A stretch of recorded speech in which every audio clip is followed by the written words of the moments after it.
അവൻ നാം നീതിയെ പ്രസംഗിക്കാനുള്ളവരാണ്, നീതിയെക്കുറിച്ച് പറയാനുള്ളവരാണ്. നീതിയാണ് നമുക്ക് അവൻ ലഭിച്ചിരിക്കുന്നത്. അവൻ ന്യായപ്രമാണത്തിന്റെ അവൻ നീതി നമുക്ക് ലഭിച്ചിരിക്കുകയാണ്. ദൈവത്തിന്റെ നീതി നമുക്ക് ലഭിച്ചിരിക്കുകയാണ്.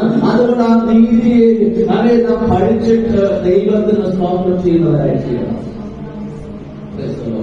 119 സങ്കീർത്തനം അതിന്റെ 7-ാമത്തെ വാക്യത്തിൽ ഇങ്ങനെയാണ് പറയുന്നത്, നിന്റെ നീതിയുള്ള വിധികളെ പഠിച്ചിട്ട് ഞാൻ പരമാർത്ഥ ഹൃദയത്തോടെ നിനക്ക് സ്തോത്രം ചെയ്യും. നിന്റെ നീതിയുള്ള വിധികളെ കുറിച്ച് പഠിച്ചിട്ട് ഞാൻ പരമാർത്ഥ ഹൃദയത്തോടെ നിനക്ക് സ്തോത്രം ചെയ്യും. നമുക്ക് നീതിയുള്ള വിധികളെ കുറിച്ച് നമുക്ക് എങ്ങനെയാണ് മനസ്സിലാക്കാൻ കഴിയുന്നത്? എവിടെ നിന്നാണ് നമുക്ക് മനസ്സിലാക്കാൻ കഴിയുന്നത്? ദൈവത്തിന്റെ പരമ്പര നീതിയെ കുറിച്ച് പഠിക്കണമെങ്കിൽ ബൈബിളിൽ നാം തിരിഞ്ഞു നോക്കണം. വേദപുസ്തകം നാം പഠിക്കണം. വേദപുസ്തക ചരിത്രങ്ങൾ പഠിക്കണം. വേദപുസ്തകത്തിൽ പഠിച്ചോ ദൈവത്തിന്റെ ദാസന്മാർ, ദൈവത്തിന്റെ രക്ഷകന്മാർ അവൻ ജീവിതത്തിൽ വന്ന അവൻ പ്രതിസന്ധികളുടെ നടുവിൽ, പ്രതികൂലങ്ങളുടെ നടുവിൽ, അവൻ വെല്ലുവിളികളുടെ നടുവിൽ അതിനെ എങ്ങനെ ധരണം ചെയ്തു, അതിനെ എങ്ങനെയാണ് നേരിട്ടത് എന്നതിനെ കുറിച്ച് വേദപുസ്തകത്തിൽ നാം പഠിക്കുമ്പോഴാണ് ദൈവത്തിന്റെ നീതിയെ കുറിച്ച് നമുക്ക് മറ്റുള്ളവർക്ക് ആ നീതി എന്താണെന്ന് തിരിച്ചറിയുവാനും മനസ്സിലാക്കി കൊടുക്കുവാനും അത് നമുക്ക് കൈകാര്യം ചെയ്യുവാനും കഴിയുന്നത്. അതുകൊണ്ട് നിങ്ങൾ കഥ മനസ്സിലാക്കണം. ദൈവത്തിന്റെ ഭാഗം വ്യക്തമായി പറയുകയാണ്, ദൈവങ്ങളെ നമ്മൾ ദൈവത്തിന്റെ നീതി നമ്മുടെ പക്കലുണ്ടെങ്കിൽ പിശാചിന് നമ്മെ തൊടാൻ കഴിയില്ല. ദൈവത്തിന്റെ നീതി നമ്മുടെ കയ്യിലുണ്ടെങ്കിൽ, ഹല്ലേലൂയ, നീതിയുള്ള കാര്യം നമുക്ക് വേണ്ടി ഉണ്ടെങ്കിൽ, അവൻ നീതി ചെയ്യുന്നവരാണെങ്കിൽ, ഹല്ലേലൂയ ഹല്ലേലൂയ, അനീതി ചെയ്യുന്നവർക്കെതിരെ നാം നീതി ചെയ്യുന്നവരാണെങ്കിൽ ദൈവത്തിന്റെ അനുകൂലമായ കാര്യം, ദൈവത്തിന്റെ വാസ്തവമായ സ്നേഹം, ദൈവത്തിന്റെ വ്യക്തമായ ആവേശ അനുഗ്രഹങ്ങൾ നമുക്ക് വേണ്ടി വെളിപ്പെട്ടു വരും എന്നുള്ളത് സർവശക്തന്റെ വചനത്തിൽ നമ്മളെ കാണാൻ കഴിയുകയാണ്. ആമേൻ. ത്യാഗങ്ങളും വേദനകളും ഉത്തിരിത്താനുഭവങ്ങൾ സഹിച്ച യോബ് തന്നെ ദാസൻ യോബ് പറയുന്ന ഇപ്രകാരമാണ്. യോബ് പറയുന്ന പ്രകാരമാണ്. നമ്മുടെ യോബിന്റെ കർത്തതയെ കുറിച്ച് ഞാൻ നിങ്ങളോട് പറയേണ്ട ആവശ്യമില്ല. പലപ്പോഴും നമ്മൾ 15 പ്രസംഗം കേട്ട് നമ്മൾ അതിനെ കുറിച്ച് പഠിക്കുന്നവരാണ്. യോബിന്റെ കർത്തതയെ പോലെ ഒരു കർത്തത ഒരു അച്ഛൻ വന്നിട്ടില്ല എന്നാണ് ദൈവത്തിന്റെ വാദത്തിൽ നമ്മൾ മനസ്സിലാക്കുന്നത്. യോബിന്റെ ജീവിതത്തിൽ നമ്മുടെ കാണാൻ കഴിയുന്ന യോബ് പറയുന്ന കാര്യമാണ്. യോബിന്റെ പുസ്തകം പഠിച്ചതോടെ അതിന്റെ 29-ാം അധ്യായം അതിന്റെ 16-ാമത്തെ വാക്യം, യോബിന്റെ പുസ്തകം 29-ന്റെ 16-ാമത്തെ വാക്യം, ഞാൻ നീതിയെ ധരിച്ചു, അതെന്റെ ഉടുപ്പായിരുന്നു, അവന്റെ ന്യായം എന്റെ ന്യായം ഉത്തരീയവും തലപ്പാവും പോലെയായിരുന്നു. ദൈവദാസൻ പറയുകയാണ്, കർത്താവദാസൻ പറയുന്നു, ഹല്ലേലൂയ, നീതി ഞാൻ ധരിച്ചു, ഞാൻ നീതി എന്റേത് ധരിച്ചു, അതെന്റെ ഉടുപ്പായിരുന്നു എന്ന് പറഞ്ഞാൽ ഹല്ലേലൂയ, ഉടുപ്പ് മാറിയിരുന്നത് പോലെ ആ മേഖലവും നീതി എന്ത് ചെയ്തു? താൻ എന്ത് ചെയ്തു? ധരിച്ചിരുന്നു. താൻ ഒരു വിഷയത്തിന്മേൽ ഹല്ലേലൂയ ഞാൻ നമ്മുടെ ചിന്തിച്ചാൽ ഇങ്ങനെ ചിന്തിക്കുകയാണ്, തന്റെ ജീവിതത്തിൽ അത് കറ വീഴാൻ തന്റെ ഉടുപ്പിൽ കറ വീഴുന്നത് പോലെ അവനെ സമ്മതിക്കാതെ അവനെ നീതിയെ താൻ ധരിച്ചുകൊണ്ടിരുന്ന വ്യക്തിയായിരുന്നു. അതുകൊണ്ടാണ് പിശാച് വന്ന് ദൈവത്തോട് പറഞ്ഞത്, നീ വെറുതെയല്ല അവൻ നിന്നെ സേവിക്കുന്നത്, വെറുതെയല്ല അവൻ നിന്നെ അനുസരിക്കുന്നത്. അല്ല, നീ അവനെ ഒന്ന് തൊട്ട് നോക്ക്, അവന്റെ സ്ഥലത്ത് ഒന്ന് തൊട്ട് നോക്ക്, എന്നാൽ അറിയാം അവൻ നിന്നെ കുറ്റം പറഞ്ഞിട്ട് തിരിഞ്ഞു പോകും. നോക്കി ദൈവത്തിന്റെ മാനം പറയുകയാണ്, ആ സകലം നഷ്ടപ്പെട്ടിട്ടും യോബ് തന്റെ നാവ് കൊണ്ട് ചെയ്തില്ല, പാപം ചെയ്തില്ല, തന്റെ നീതിയെ അവൻ തെളിയിച്ചു. അവൻ പിശാച് തോറ്റുപ്പെട്ടു. മനസ്സിലാക്കണം, നമ്മുടെ ജീവിതത്തിന്റെ ഓരോ പ്രശ്നങ്ങളുടെ നടുവിൽ പിശാച് തോറ്റു പോകണം. നമ്മൾ അതിനുവേണ്ടി ദൈവത്തിന് വേണ്ടി നിന്നാൽ ആ ദൈവസന്നിധിയിൽ നമുക്ക് അത് ജയം തന്നെയാണ്, അത് വിടൽ തന്നെയാണ് എന്ന് നമുക്ക് മനസ്സിലാക്കാൻ കഴിയും. അതുകൊണ്ട് നാം മനസ്സിലാക്കണം, ഹല്ലേലൂയ, ദൈവവചനം പറയുന്ന പ്രകാരമാണ്.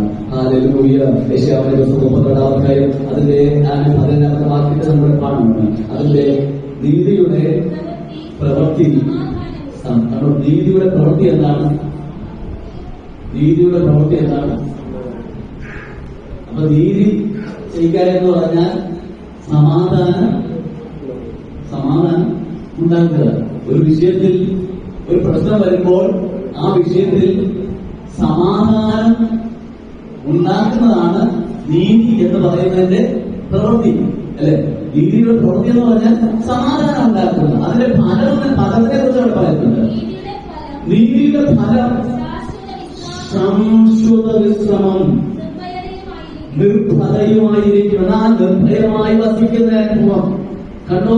അവൻ നീതിക്കൊരു ഫലമുണ്ട്, ഒരു പ്രതിഫലമുണ്ട്. ബൈബിളിൽ പറഞ്ഞല്ലോ, ഒരു നീതിമാന് പ്രതിഫലം വരും നിശ്ചയം. അതിന് ഭംഗമില്ല, അത് രണ്ടു തരമില്ല. അപ്പോൾ ജീവിതത്തിന് ഒരു പ്രതിഫലമുണ്ട്. എപ്പോഴാണ് നീതി ചെയ്യുന്ന ഒരു വ്യക്തിക്ക് എന്തുണ്ട്? പ്രതിഫലമുണ്ട്. അയാൾക്ക് സ്വൈരമായി വസിക്കാൻ ദൈവം അയാളെ സഹായിക്കും. അയാൾക്ക് വേണ്ടി ദൈവം കൃപ നൽകും. ഒരിക്കൽ യേശയ്യാവിന്റെ പുസ്തകത്തിൽ തന്നെ ഒരു ചോദ്യം ചോദിക്കുന്നുണ്ട്. സിയോണിലെ ഭാവികൾ ഇതാ ദുഃഖിക്കുന്നു എന്നൊക്കെ പറഞ്ഞ് ഒരു ഭാഗം കാണാൻ കഴിയും. 33-ാം അധ്യായം അതിന്റെ 13-ാമത്തെ വാക്യം തോന്നുന്നു. 33-ന്റെ 13-ാമത്തെ വാക്യം, ആ സിയോണിലെ ഭാവികൾ പേടിക്കുന്നു, വഷളന്മാരായവർക്ക് നടുക്കം പിടിച്ചിരിക്കുന്നു. നമ്മൾ ആ ദഹിപ്പിക്കുന്ന തീയുടെ അടുക്കലേക്ക് പാർക്കും. നമ്മൾ ആ നിത്യജനങ്ങളുടെ അടുക്കൽ പാർക്കും. കണ്ടോ? ആരാണ് ദൈവസന്നിധിയിൽ പാർക്കുന്നത്? ആരാണ് നരകത്തിലേക്ക് പോകുന്നത്? ആരാണ് ദൈവത്തിന്റെ സന്നിധിയിൽ പാർക്കുന്നത്? ആരാണ് ദൈവത്തിന്റെ കൃപയിൽ ആശ്രയിക്കുന്നതെന്ന് വ്യക്തമായി പറയുകയാണ്. കണ്ടോ? ദൈവത്തിന്റെ വചനം പറയുകയാണ്, നീതിയായി നടന്ന് നേർന്നടയുകയും, നീതിയായി നടന്ന് നേർന്നടയുക, സത്യം സംസാരിക്കുകയും, പീഡനത്താലുള്ള ആദായം വെറുക്കുകയും, കൈക്കൂലി വാങ്ങാതെ കൈ കുടഞ്ഞു കളയുകയും, രക്തപാതകം കേൾക്കാതെ വണ്ണം അവ ചെവി പൊത്തിക്കളയുകയും, ദോഷത്തെ കണ്ണ് രസിക്കാതെ വണ്ണം ഇരിക്കുകയും കണ്ണ് അടച്ചുകളയുകയും ചെയ്യുന്നവര് ഇങ്ങനെയുള്ളവൻ ഉയരത്തിൽ വസിക്കും. ഇങ്ങനെയുള്ളവൻ ഉയരത്തിൽ വസിക്കും. കണ്ടോ? ദൈവം പറയുന്നു, ആരാണ് സ്വർഗത്തിൽ വസിക്കുന്നത്? ആരാണ് വിശുദ്ധ പർവ്വതത്തിലേക്ക് കയറുന്നത്? ആരാണ് ദൈവരാജ്യത്തിലേക്ക് പോകുന്നത്?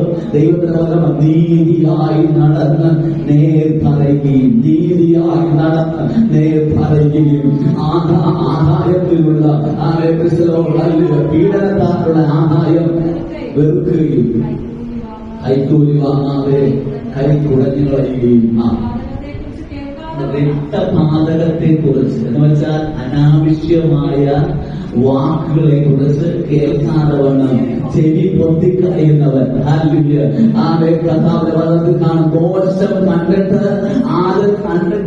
അത് കണ്ട് രസിക്കാതിരിക്കുന്നവൻ. നമുക്ക് എന്ത് കണ്ടാലും ആശ തീരുന്നില്ല. ദൈവത്തിന്റെ വചനം പറയുകയാണ്, നിത്യതയ്ക്ക് വേണ്ടി നിയമിക്കപ്പെട്ട നിങ്ങളും ഞാനും ദിവസത്തിൽ അവയെ കാണേണ്ടതേ കാണാവൂ, കേൾക്കേണ്ടതേ കേൾക്കാവൂ, പറയേണ്ടതേ പറയാവൂ. നീതിയോടെ ഈ ഭൂമിയിൽ ജീവിക്കാനാണ് കർത്താവ് നിങ്ങളെ വിളിച്ച് ഉയർത്തിച്ചിരിക്കുന്നത് എന്ന് ദൈവത്തിന്റെ വചനം പറയുകയാണ്.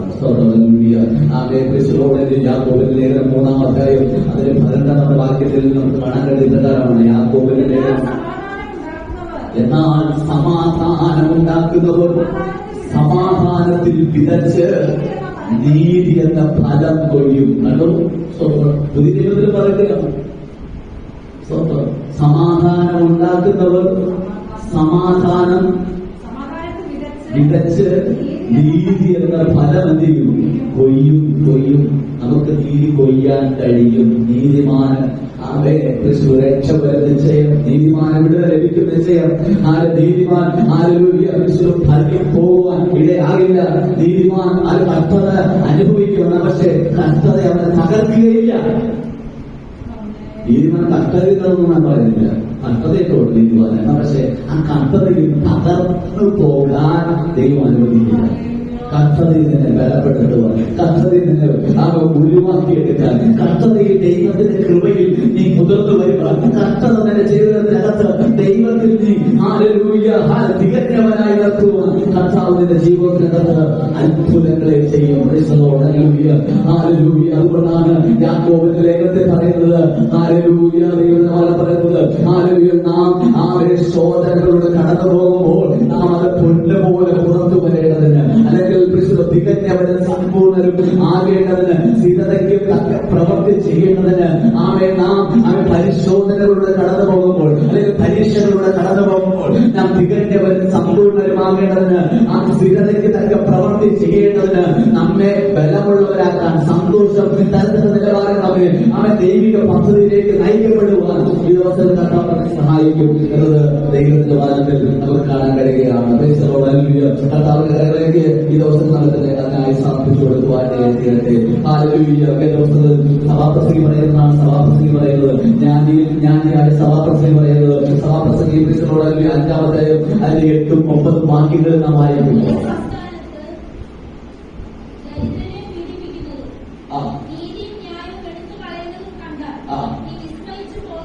കണ്ടോ, അവൻ പറയുകയാണ്, സഭാപ്രസംഗി പറയുകയാണ്, ഒരു സംസ്ഥാനത്ത് എന്ന് പറഞ്ഞാൽ ഒരു ദേശത്ത് ദരിദ്രനെ പീഡിപ്പിക്കുന്നത്, നീതിയും ന്യായവും എടുത്തു കളയുന്നത് കണ്ടിട്ട് നീ വിസ്മയിച്ചു പോകണ്ട, നീ ആശ്ചര്യപ്പെട്ടു പോകണ്ട എന്നാണ് പറയുന്നത് അല്ലെ. നീ അതിശയിച്ചു പോകണ്ട. കാരണം എന്താണ്? ഉന്നതന് മീതെ ഒരു ഉന്നതനും അവന്റെ മീതെ അത്യുന്നതനും ജാഗരിക്കുന്നുണ്ട്. നമ്മുടെ ദൈവം ആരാണ്? ഉന്നതനും മീതെ ഉന്നതനും അത്യുന്നതനുമായ ദൈവം നമുക്ക് വേണ്ടി ജാഗരിച്ചുകൊണ്ടിരിക്കുകയാണ്. നമുക്ക് വേണ്ടി അവരെ പ്രവർത്തിക്കാൻ തക്കവണ്ണം അവൻ നിരതനായി അവൻ കർത്താവുണ്ട്.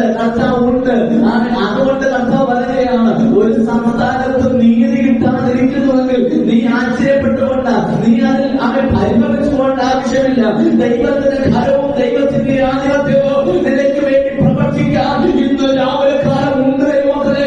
അതുകൊണ്ട് ദൈവത്തിന് വേണ്ടി നിൽക്കാൻ നിങ്ങൾ ഞാൻ തയ്യാറാണെങ്കിൽ മനസ്സിലാക്കണം, ഇവിടെ ഒരുപക്ഷെ നമുക്ക് നീതി കിട്ടുമെന്ന് നാം പറഞ്ഞേക്കാം. എന്നാൽ അവൻ ഇവിടെയും നീതി തരുവാൻ ശക്തനായവൻ നമുക്ക് വേണ്ടി ജാഗരിക്കുന്നുണ്ട് എന്നുള്ള കാര്യം നാം മറന്നു പോകാൻ പാടില്ല.